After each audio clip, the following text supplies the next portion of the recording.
Anti-surface warfare is the branch of naval warfare concerned with the suppression of surface combatants. More generally, it is any weapons, senses, or operations intended to attack or limit the effectiveness of an adversary's surface ships. Before the adoption of the submarine and naval aviation, all naval warfare was, of course, anti-surface warfare. The distinct concept of an ASUW capability therefore is post-World War II, and literature on the subject as a distinct discipline is inherently dominated by the dynamics of the Cold War. Categories of ASUW. ASUW can be divided into 4 categories based on the platform from which weapons are launched. Air. Anti-surface warfare conducted by aircraft. Historically, this was conducted primarily through level or dive bombing, strafing runs, or air-launching torpedoes attacks. Today, air ASUW is generally conducted by standoff attacks using air-launched examples of cruise missiles or anti-ship missiles. Surface. Anti-surface warfare conducted by warships. These vessels can use torpedoes, guns, surface-to-surface missiles, or mines. UAVs represent an emerging technology. Asymmetric methods include the suicide boat. Submarine. Anti-surface warfare conducted by submarines. Historically, this was conducted using torpedoes and deck guns. More recently, the submarine-launched cruise missile has become a preferred anti-ship weapon, offering a significantly longer range. Shore, space. Historically, this refers to shore bombardment from coastal artillery, including cannons. Today, shore-based cruise or ballistic missiles are considerably more common. Further, ground-controlled satellites may provide data on fleet movements. Anti-ship missiles include the Harpoon, RBS-15, P-500 Bisalz, Penguin and Exocet. History.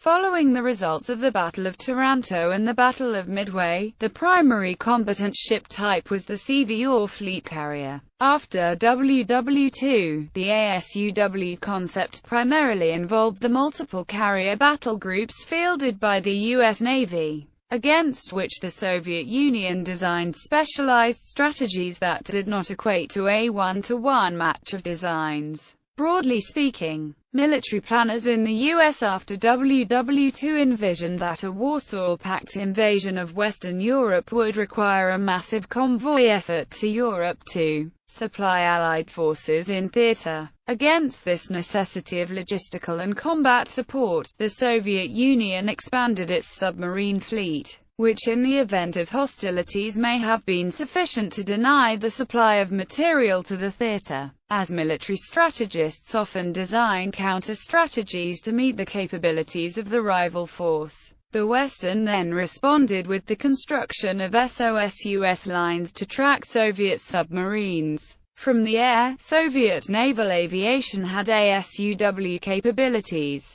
The Tupolev Tu-16 Badger G was armed with anti-ship missiles, followed by the Tupolev Tu-22M backfire supersonic maritime strike bomber. Even the prop-driven Tu-142, primarily designed for ASW warfare, could and was armed with anti-ship missiles. Today, following the end of the Cold War, ASUW still involves asymmetries, which may for now be more pronounced. Air ASUW. After the development of reliable, long-range, guided missiles, Air ASUW was imagined to consist of a mass attack by high-speed jet aircraft launching a sufficient number of missiles to overwhelm the air defenses of a fleet. Some commentators believe that this capability was consistently underestimated. Exocet anti-ship missile strikes against the Royal Navy during the Falklands War even resulted in the adoption of Exocet as a slang term for a sharp,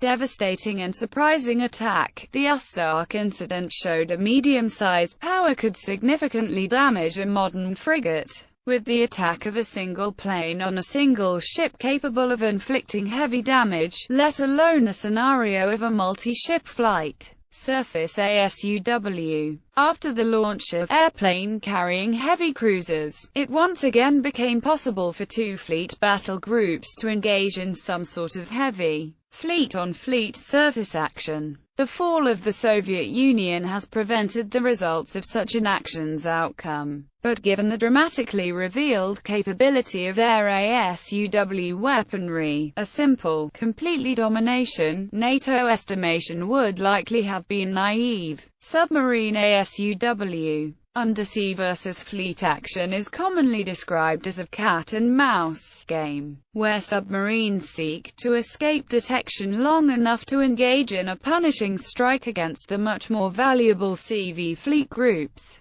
Early Soviet submarine designs could be heard across the Atlantic, but by the late 80s, many advanced designs were approaching sound output equivalent to a body of water the size of the sub. P-3 Orions or other ASW maritime patrol planes could deploy magnetic anomaly detectors or disposable sonobuoys, against which the concept of a submarine firing a SAM was generally considered a poor trade-off. However, the concept of the submarine firing on the plane has been revived with Germany's 209 class diesel submarines. Submarines seeking to engage in ASUW can also be targeted by other submarines, resulting in wholly undersea combat. Shore, space ASUW. Shore-based assets may have provided the decisive edge in surface warriors, with constraints imposed by range of such assets. Furthermore, satellites controlled from ground stations could provide information on enemy fleet movements.